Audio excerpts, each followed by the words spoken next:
Bonjour Thomas. Bonjour Thierry. Merci de nous accueillir ici à Avoria pour tirer le bilan de la saison d'été 2025, tout d'abord au niveau national, puisque vous êtes le référent national du tourisme pour la FNAIM. Tout à fait, on a connu un été en demi-teinte avec un début assez prometteur sur le mois de juin, une belle avant-saison, puis des températures et une météo qui a été assez capricieuse sur le mois de juillet et une fréquentation qui a été un petit peu en berne, mais qui s'est bien rattrapée sur le mois d'août. Et donc on devrait avoir un bilan qui sera relativement positif sur l'ensemble, avec une confirmation que l'on constate depuis quelques années, les Français partent de plus en plus en vacances au mois d'août et le mois de juillet est lui plus compliqué. Au niveau de la location saisonnière, que ce soit sur le territoire national ou ici en Haute-Savoie, est-ce qu'on a eu aussi un impact au niveau de la baisse du pouvoir d'achat des clients ? Alors c'est les retours qu'on a de plus en plus sur des territoires très variés en France. La clientèle française souffre vraiment de l'inflation et du pouvoir d'achat. Et on a des paniers moyens qui ont tendance à se réduire, que ce soit en hébergement ou en restauration. C'est très notable, notamment on a beaucoup entendu parler cet été des restaurateurs sur la Côte d'Azur. Et c'est vrai que c'est une tendance qui est assez lourde et qui impacte principalement la clientèle française. Alors on va faire le bilan maintenant au niveau de la Haute-Savoie. Alors comme au niveau national, un mois de juillet qui a été plutôt en retrait mais bien rattrapé par le mois d'août avec notamment les canicules qu'on a connues et des réservations de dernière minute qui se sont réalisées avec un bilan qui devrait arriver aux alentours de plus 2% de fréquentation. C'est ce qu'on a constaté en tout cas en moyenne sur Avoria et dans la plupart des stations de grand domaine. Alors toujours une clientèle à la recherche de l'altitude, de la fraîcheur, mais aussi une proximité affirmée avec la nature. C'est le critère de choix numéro 1 de notre clientèle qui vient passer ses vacances en montagne l'été, les grands espaces, la nature. On n'est pas sur les activités sportives, le vélo qui effectivement sont des pôles d'attraction, mais le critère numéro 1 pour le choix de notre clientèle, c'est l'aspect nature et les grands espaces. Alors une bonne nouvelle pour le côté location saisonnière pour l'hiver, avec le coefficient de conversion électrique qui va permettre de remettre sur le marché de la location des appartements qui étaient chauffés avec l'électricité et qui vont gagner une ou deux classes énergétiques. Tout à fait. On a eu la confirmation au mois de juillet que ce coefficient électrique qui était à 2,3 va passer à 1,9 au début 2026. Ça va permettre de sortir de l'indécence énergétique des milliers d'appartements qui se retrouvaient menacés de ne plus pouvoir être loués très rapidement. Et donc on a vraiment mené ce combat avec la FNAIM depuis de nombreuses années et on a été entendu. C'est une bonne chose pour l'économie de tourisme, la montagne et également sur le bord de mer qui avait vraiment poussé cette demande auprès des instances.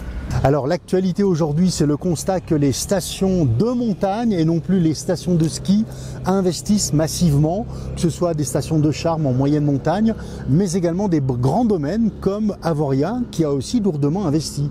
Tout à fait, la communication des sociétés de remontée mécanique a vraiment évolué ces dernières années en passant d'une communication très axée sur le ski vers une communication domaine de montagne. C'est comme ça que s'appelle maintenant la société de remontée mécanique à Avoria.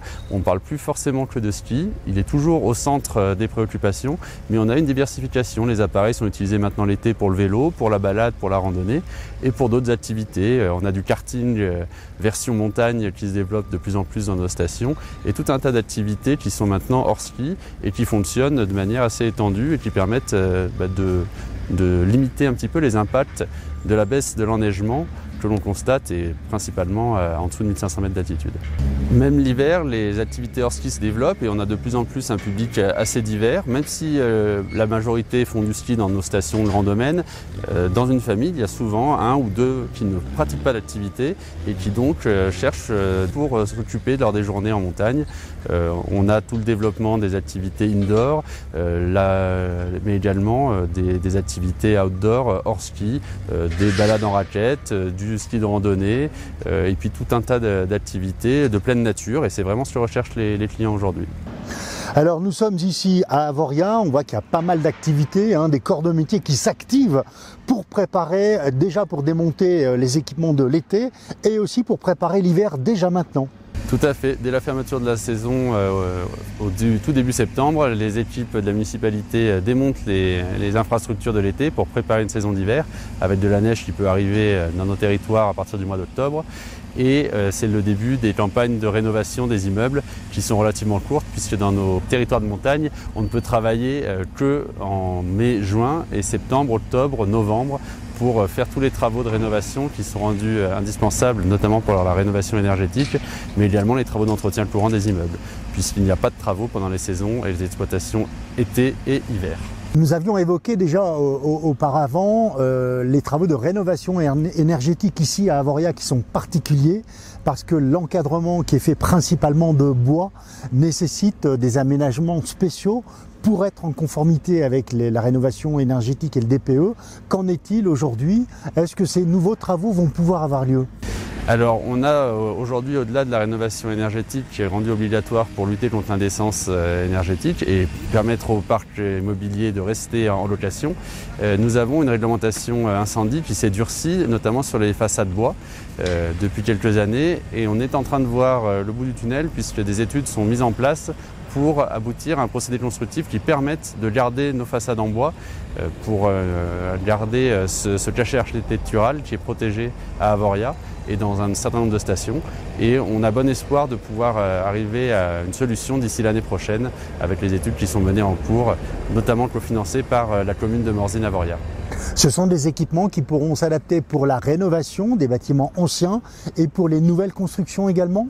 Normalement, toutes les constructions anciennes ou nouvelles sont concernées par cette réglementation incendie en fonction de la hauteur des bâtiments. Et donc on est sur une recherche de solutions qui soit pour l'ensemble du parc en neuf et en existant. Au niveau du marché de la transaction, en Haute-Savoie, ici, la montagne connaît toujours un succès grandissant. Comment se comporte le marché? Est-ce que les prix augmentent aussi? Sur la Haute-Savoie, on est sur une tendance qui est relativement bonne puisque par rapport à l'année dernière, on a une hausse des volumes de vente de l'ordre de 10% et une hausse des prix de l'ordre de 2%. Ce qui est relativement encourageant. C'est porté par les territoires de montagne qui sont des valeurs refuges et dont l'intérêt reste très important pour nos clients qui sont en résidence secondaire et qui cherchent, comme à la location, des territoires avec du plein air et une nature à portée de main. Et une neige aussi promise pour l'hiver. La garantie neige permet effectivement de rassurer notre clientèle et au-delà de 1500 mètres, c'est vrai que la clientèle reste quand même assez sécurisée par rapport à l'enneigement des prochaines décennies. Quel est le profil de la clientèle qui investit en résidence secondaire dans les stations des Grands Domaines? On est sur une clientèle qui recherche des résidences secondaires, voire tertiaires. Donc on est sur des catégories plutôt CSP+. Une clientèle relativement mixte en termes de nationalité, avec une prépondérance de clientèle française, mais également des clientèles anglaises qui sont encore très présentes sur les marchés, malgré le Brexit qui nous avait un peu inquiété il y a quelques années. C'est une clientèle qui reste notre principale clientèle, que ce soit en location ou en transaction, dans les domaines de montagne, et également des clientèles de proximité, les Suisses, les Belges, qui recherchent des investissements en montagne. On est sur des gens qui ont un certain pouvoir d'achat, puisqu'on va retrouver des tarifs en montagne qui vont souvent approcher des 10 000 € le mètre carré, et donc on a une clientèle assez haut de gamme. Est-ce que vous avez une clientèle qui a vendu son bien en moyenne montagne pour prendre de l'altitude? C'est un mouvement qu'on a pu constater, alors qui n'est pas un mouvement de fond, mais qui reste quelque chose qui se produit de plus en plus. Des gens qui cherchent à se rapprocher de la garantie neige et qui donc du coup vendent un bien qui était situé à 1000-1200 mètres d'altitude pour monter aux alentours de 1800 mètres, là où ils sont certains d'avoir de la neige. Merci beaucoup Thomas. Merci Thierry.